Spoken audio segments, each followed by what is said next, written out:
देख कर जगे तेरे मुस्कुराने से, जहाँ की हर खुशी मिले। जब घर तुझे छोड़ जाऊं तू उदास हो न सह पाऊं, तेरे कल के लिए आज मैं सारे जहाँ से लड़ जाऊं। तेरी नींद के लिए ही जागती हूँ मैं, रोज हिम्मतों को बांधती हूँ मैं तेरे लिए। सब दुआ है मेरी, तेरी खुशी में है खुशियाँ मेरी।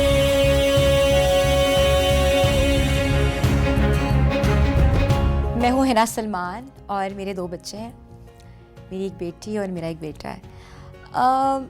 अच्छा, मैं अपने बच्चों को ऐसे कहूँगी कि ये मेरी स्ट्रेंथ भी हैं और एज अ मदर तो मुझे बहुत नॉटी लगते हैं। मैं काम करती हूँ मगर मैं अपने बच्चों के साथ वीकेंड जो होता है ना वो स्पेंड करती हूँ। मदरहुड लेना तो बड़ा आसान होता है, कहना भी बड़ा आसान होता है, मगर जो ममता होती है ना वो हर माँ की वही होती है, चाहे वो काम कर रही हो चाहे वो घर बैठी हो। यहाँ पर एक समझ लें पैटर्न है, एक रिवायत है कि ज़्यादातर होता यह है कि घर में कमाने वाला एक होता है, खाने वाले ज़्यादा होते हैं।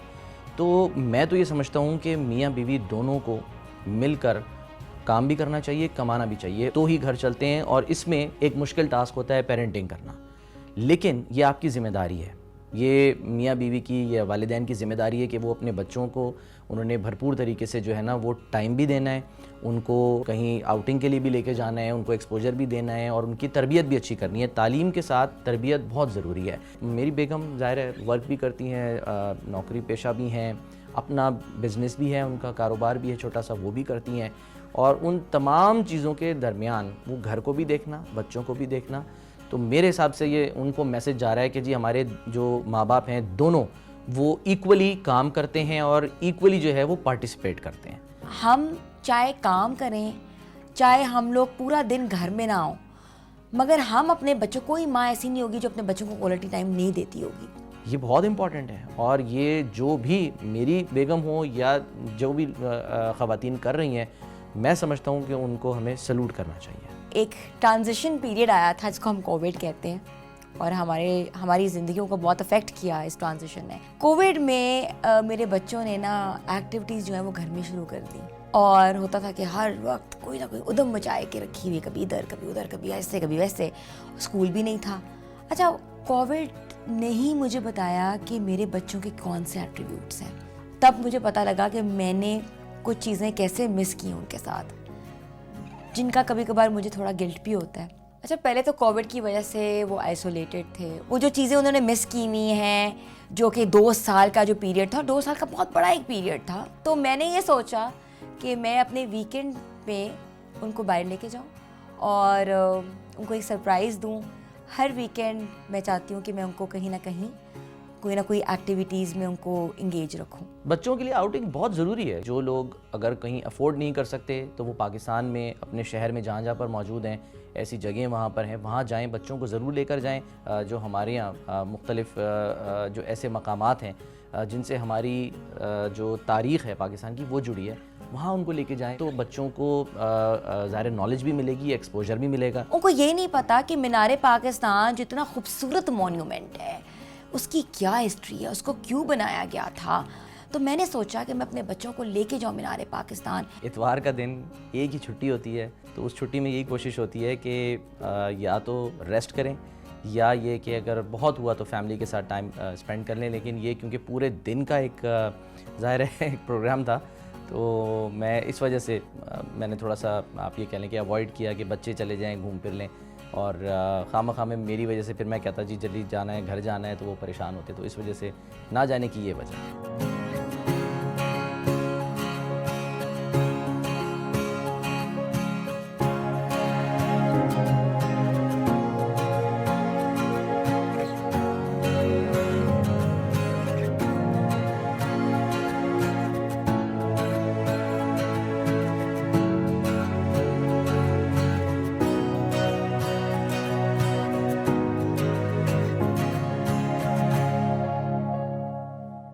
1940 में रेजोल्यूशन पास हुआ था जिसमें ये कहा गया था पाकिस्तान जो है उसकी फॉर्मेशन होगी और किसके लिए होगी, किसके लिए, हाँ किस, मुस्लिम्स। अच्छा उसको जब मैं लेके गई ना मीनार पाकिस्तान, तो मुझे नहीं आइडिया था कि उसने इतना कुछ अपने दिमाग में ऑलरेडी बसाया हुआ है जो मुझे नहीं पता था। कि जब हम लोग वहाँ घूम रहे थे तो काफ़ी चीज़ें वहाँ हिस्ट्री की, नेशनल एंथम, इकबाल की पोइट्री एम्बेड हुई हुई थी, इच्ड हुई हुई थी। And she just you know, she saw it and she started reciting it. पाक ज़मीन शाबाब, इश्क़ में हसीन शाबाब।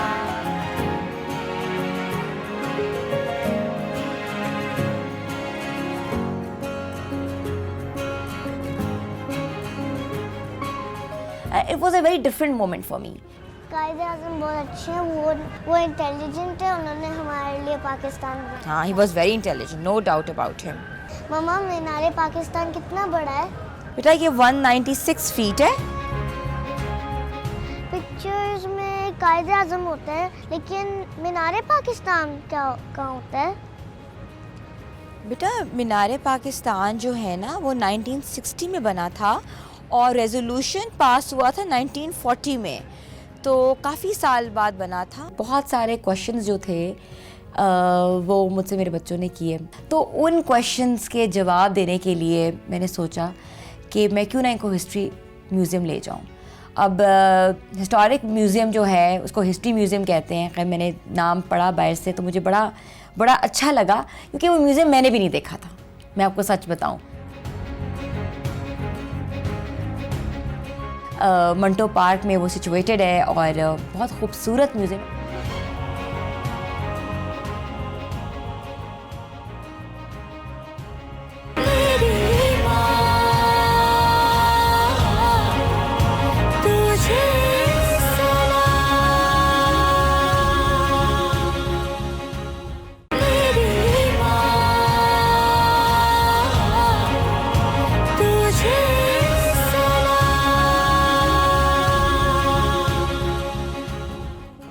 फिर ये हमारा है तारीख़ को महफूज करने का तरीका, how you can preserve the history, जो एक सिटीजन आर्काइव ऑफ पाकिस्तान कर रहे हैं। डॉक्यूमेंटेशन होती है, तस्वीरें होती हैं, ये सारी चीज़ें जो उनसी हैं तारीख़ को महफूज करने का तरीका है। और सबसे ज़्यादा जो अच्छी बात है वो सारा डिजिटलाइज है। जो हमारी जनरेशन थी वो डिफरेंट थी। अब आज की जनरेशन ये ज़ाहिर है स्मार्ट जनरेशन है ये, और ये इनका ताल्लुक स्मार्टफोन से भी है, और हर तरह की जो भी चीज़ें हैं वो स्मार्ट हैं। स्मार्ट कार्स आ रही हैं, स्मार्ट होम्स आ रहे हैं, तो ये ज़रा हमसे ज़्यादा स्मार्ट जनरेशन है। पाकिस्तान टाइमलाइन हमने 1940 से लेके 1960 तक लेके जाते हैं, ठीक है। कपल ऑफ ईयर्स के दरमियान एक स्क्रीन नज़र आएगी आपको, जो स्क्रीन जो सी है वो बता रही है कि जो इवेंट्स हो रहे थे। जैसे यहाँ पे आपको नज़र आ रहा है स्क्रीन को नीचे लिखा हुआ ऑल इंडिया मुस्लिम लीग 23 मार्च 1940 को लाहौर बशीर अहमद की रिहाइशगाह पर कायद-ए-आज़म मोहम्मद अली जिन्ना, ये रे कायद-ए-आज़म। आप इसको आगे भी कर सकते हैं। हर चीज़ वो टैब पे टक टक करके देखते हैं। रीडिंग करने से ज़्यादा उनको सेंसर्स, बटन्स और इजी पिक्टोरियल एविडेंसेस का ज़्यादा शौक है। और बड़ा हैरान हुए देखा कि वो हेडफोन्स लगा के सुन रहे हैं और रिलेट की उससे कि स्पीच उन्होंने देखी, उन्होंने डिफरेंट ग्राफिक्स देखे।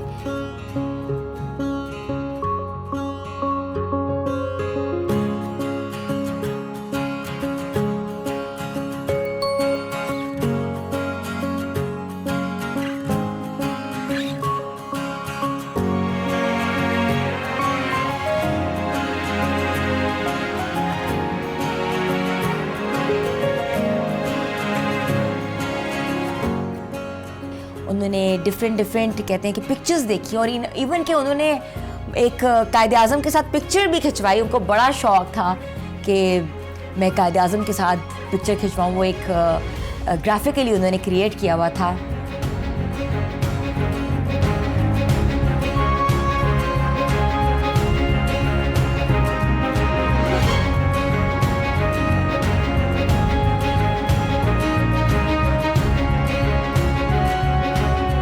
That was an amazing part, that was a different part.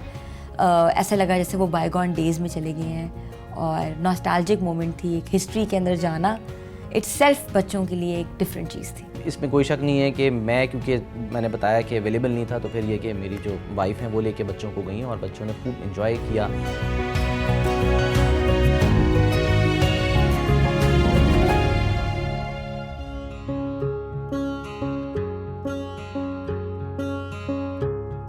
Mamma spring festival क्या होता है, मुझे वहाँ जाना है।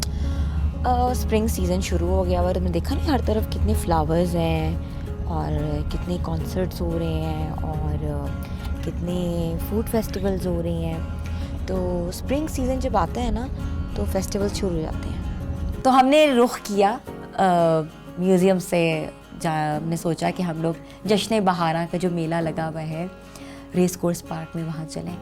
और स्प्रिंग फेस्टिवल में आज हम क्या करेंगे, क्या चाहिए तुम्हें, क्या अच्छा लगता है सबसे ज़्यादा?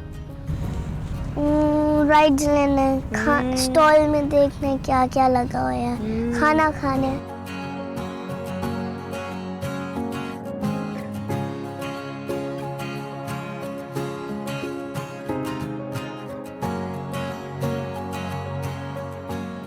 अच्छा, जब वो गए तो मेरी बेटी बताई कि मम्मा ये इतना बड़ा है, इसमें इतनी एक्टिविटीज़ हैं। उनके लिए तो एक ह्यूज मैसिव ऑडियंस थी ना।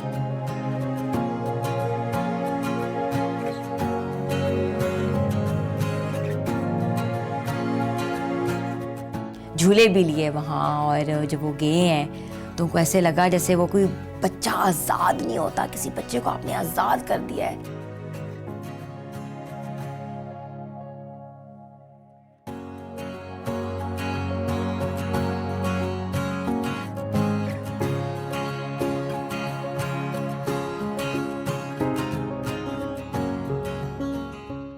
तो बड़ा अच्छा लगा उनको। और कल्चरल स्टॉल्स जो थे उसने छोटे छोटे अपने वो जो हाथ के बने हुए बेडरूम्स, बच्चों के जो टॉयज़ होते हैं, लाउंजेस और अलमारियाँ, उसने बहुत इंजॉय किया, ख़रीदी भी वहाँ से।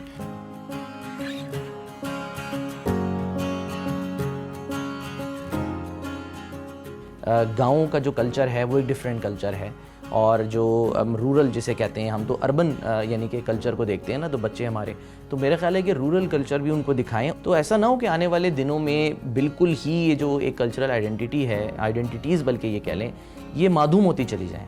तो इसको ज़िंदा और जावेद रखने के लिए हम सब का किरदार है कि हम अपने बच्चों को, हम उन्हें ये भी बताएं कि जी किस तरह से अगर आप गाँव जाते हैं तो मकई की रोटी बनती है और साग के साथ वो खाई जाती है। कल्चर दिया हुआ है, गाँव का कल्चर अलग है। वो ख़वातीन का मकई की रोटियां बनाना, सरसों का साग बनाना,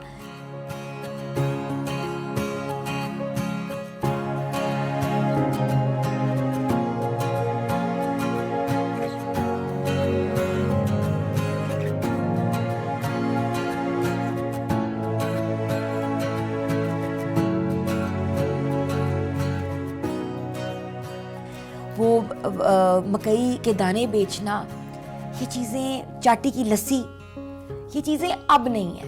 एक तरफ स्टॉल्स हैं, एक तरफ बच्चों की एक्टिविटीज़ हैं। और पहली बार उसने कैमल देखा, क्योंकि हॉर्सेस का तो ट्रेंड है, लाहौर में कैमल का ट्रेंड नहीं है। कैमल अगर देखें हम, कराची में उसको एक बार ले गई थी, बहुत छोटी थी तब उसने कैमल देखा था सीढ़ी पे, बट कैमल देखा और डर गई एकदम से। मैंने कहा चलो बैठते हैं, राइड लेते हैं इस पर, क्योंकि कहते हैं ना एक्सपीरियंस बड़ा मैटर करता है। बच्चों को छोटे छोटे एक्सपीरियंस उनकी मेमोरीज़ में सेव हो जाएं तो उनको किसी चीज़ से ना डर लगता और वो इतने कॉन्फिडेंट हो जाते अपनी ज़िंदगियों में कि उनको ये नहीं होता कि हमने ये चीज़ नहीं देखी हुई।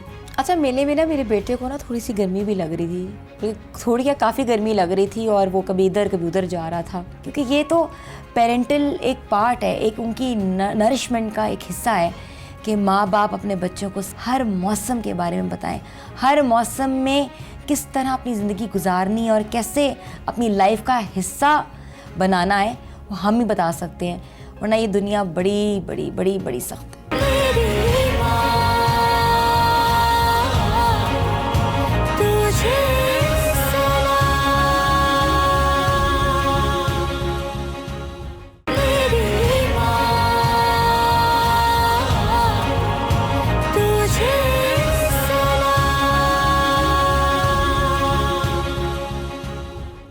स्ट्रीट कार्टून्स हुआ करते थे जो जिसको हम पुतली तमाशा कहते थे, वो हमारे बचपन की याद है। तो अब तो पपेट्स को बड़ा उन्होंने न्यू तरीके से वेरिएशन से देखा है, जिसमें वो आजकल के कार्टून चल रहे हैं, जेफ़ी मामा जेफ़ी बड़ा इन है।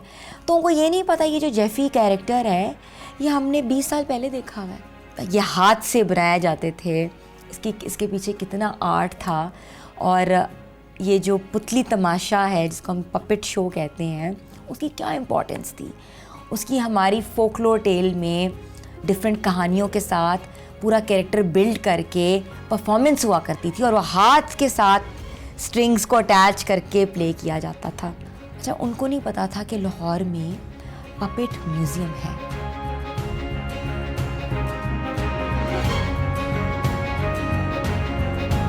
पपेट थिएटर लेके जा रही हूँ।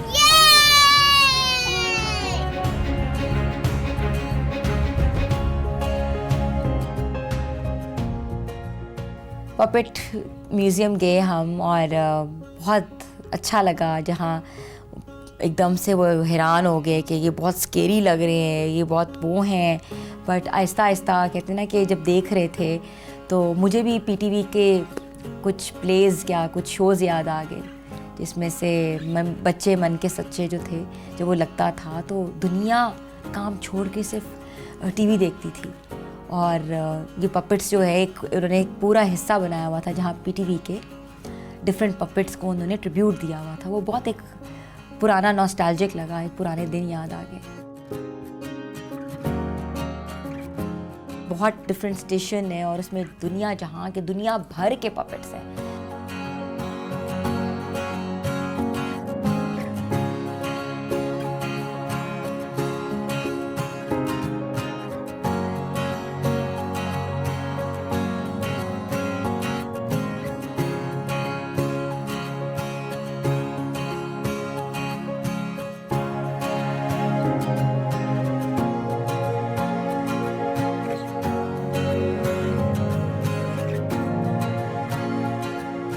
मेरी जो ड्यूटी टाइमिंग है वो शाम की है।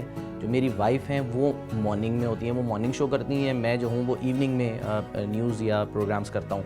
तो उससे हमें फ़ायदा होता है कि जब दिन में वो नहीं होती हैं तो मैं घर पे होता हूँ और बच्चों के साथ मैं मौजूद होता हूँ। और जब मैं ऑफ़िस में होता हूँ तो फिर बेगम जो हैं वो फिर घर में बच्चों के साथ मौजूद होती हैं। तो कोशिश ये होती है कि कोई ऐसा टाइम ना हो कि जिसमें उनके सर पे कोई मौजूद ना हो। पपेट थिएटर से ना थोड़ा सा हमें जल्दी भी मूव ऑन करना था, क्योंकि मेरे घर में ही मेरे भाई की शादी है और वो शुरू हुई हुई आजकल, और वो भी एक फेस्टिविटी है और उसमें भी हम बड़े रस्मों रिवाज कलरफुल, तो बच्चे उसको भी बहुत शौक से एंजॉय कर रहे हैं, देख रहे हैं। क्योंकि बचपन में तो ये चीज़ें जो होती हैं वो भूल जाती है, जैसे बड़े हो रहे हैं ना वो कल्चरल चीज़ों को बड़े मज़ेदार तरीके से एंजॉय करते हैं।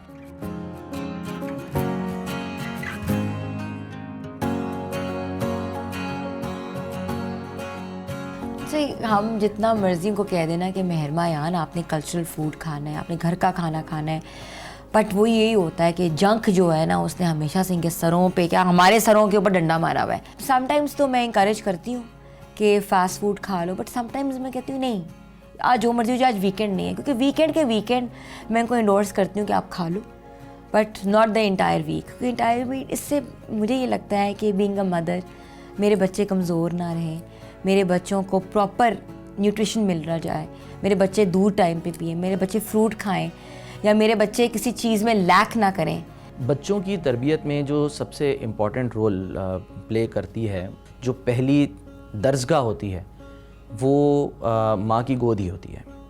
और अगर हम अपनी लड़कियों को, बच्चियों को तालीम देंगे तो फिर आप किसी एक बच्ची को तालीम नहीं दे रहे। अगर मैं अपनी बेटी को अच्छी तरबियत और अच्छी तालीम दे रहा हूँ तो मैं फिर एक पूरी नस्ल को जो है वो अच्छी तालीम और तरबियत दे रहा हूँ। अच्छा, जब बच्चे छोटे थे तो चीज़ें आसान थी, उनकी परवरिश बहुत आसान थी, उनको जिस तरह मैं कह देती थी उस तरीके से वो कर लेते थे। मगर जैसे जैसे बड़े हो रहे हैं, ग्रोथ हो रही है, उस तरह उसके तकाज़े बदल रहे हैं। तो सलमान बहुत हम्बल फादर हैं, सलमान बच्चों को डांट नहीं सकते। शायद इसी वजह से सलमान का, मेरा बेटा जो है वो सलमान की कम बात मानता है। तो बीइंग अ पेरेंट हम कहीं कहीं अपने कुछ गोल्स हैं वो सेट कर लेते हैं जैसे मैं अपने बेटे से मुखातिब हूँ इस वक्त, अगर वो मेरी बात नहीं मान रहा तो मैं उसका स्क्रीन टाइम वाकई कम कर देती हूँ। स्क्रीन टाइम का मतलब मैं टीवी बंद कर देती हूँ। अयान तुम आज टीवी नहीं देखोगे, आज आप जो हैं वो अपने फ्रेंड की तरफ नहीं जाएंगे, आज आप फ्रेंड की बर्थडे पे नहीं जाएंगे क्योंकि आपने होमवर्क नहीं कंप्लीट किया, आपने फुटबॉल खेलने जाना है या आपने जाना है किसी अम्यूज़मेंट पार्क में जाना है, तो वो नहीं मैं जाने देती। फिर इसलिए वो थोड़ा सा फिर कहता है कि बात मानना शुरू हो जाता है। वो इसलिए क्योंकि समटाइम्स बच्चे को स्ट्रिक्टनेस से ही सिखाया जा सकता है। स्ट्रिक्टनेस का मतलब ये नहीं कि मार है। मैंने कभी अपने बच्चे पे हाथ नहीं उठाया, सबके सामने नहीं, हमेशा अलग कमरे में लेके जाके समझा देती हूँ या डांट देती हूँ, बट किसी के सामने नहीं। कहते हैं ना पांचों उंगलियां जैसे बराबर नहीं होती, उस तरह बच्चे जो हैं वो कभी भी बराबर नहीं होते। उनके सर्टन हैबिट्स डिफरेंट होती हैं, उनको बताने का तरीका भी हमारा डिफरेंट होता है। मैं महरमा से अपनी बेटी से कभी कभार रूड हो जाऊँगी तो वो सहम जाएगी। बेटियां जो होती हैं ना वो आपका दिल होती हैं, आपका जिगर होती हैं, आपकी समझ लें कि मैं तो अपनी बेटी के लिए एक बात कहता हूँ, आई एम सॉरी मैं थोड़ा सा इमोशनल हो रहा हूँ मैं कहता हूँ कि लोग कहते हैं ना कि धड़कन जो है वो सुनाई देती है, मैं कहता हूँ धड़कन दिखाई भी देती है। मेरी धड़कन तो दिखाई देती है। तो I have a wonderful daughter माशाल्लाह। मुझे भी पापा बहुत अच्छे लगते हैं। ये शादी ब्याह हो या कोई भी इवेंट हो, पार्टी हो, बर्थडेज हो, माँ की जो जिम्मेदारी होती है ना वो एंड तक होती है कि उन्होंने कपड़े क्या पहनने हैं, उनके बाल कैसे होंगे, कोई चीज़ कम तो नहीं रह गई। तो उनकी तैयारी इतनी ज़रूरी होती है ना कि हम बाकी कभी कभार अपनी भूल जाते हैं। अगर मैं अपनी वाइफ़ की बात करूं, इस वक्त सामने नहीं है तो पीठ पीछे मेरा ख्याल है तारीफ़ कर लेनी चाहिए, सामने मैं ज़रा अवॉइड करता हूँ। She is a wonderful wife, a wonderful mother, और बाकी जितने भी रिश्ते हैं शी ट्राइज़ हर बेस्ट कि वो उन रिश्तों में मुकम्मल तौर पे अपना किरदार जो है वो अच्छी तरह से अदा करे। जब हम घर आए हैं शादी के बाद, चेंज वगैरह किया, तो मैंने देखा कि मेरे ड्रेसिंग टेबल पे ना एक कार्ड पड़ा हुआ था और साथ एक आर्टिफिशियल फ्लावर था। तो मुझे लग गया कि ये महरमा है। Thank you for today mama. It's a great gesture. माँ बाप को थैंक यू या वेलकम की ज़रूरत नहीं होती। माँ बाप को एक प्यार की ज़रूरत होती है, वो किसी भी फॉर्म में हो, चाहे वो कार्ड हो, चाहे वो एक चॉकलेट हो, चाहे वो आके आपको हक कर ले। तो कहते हैं ना कि my day was done, she made my day.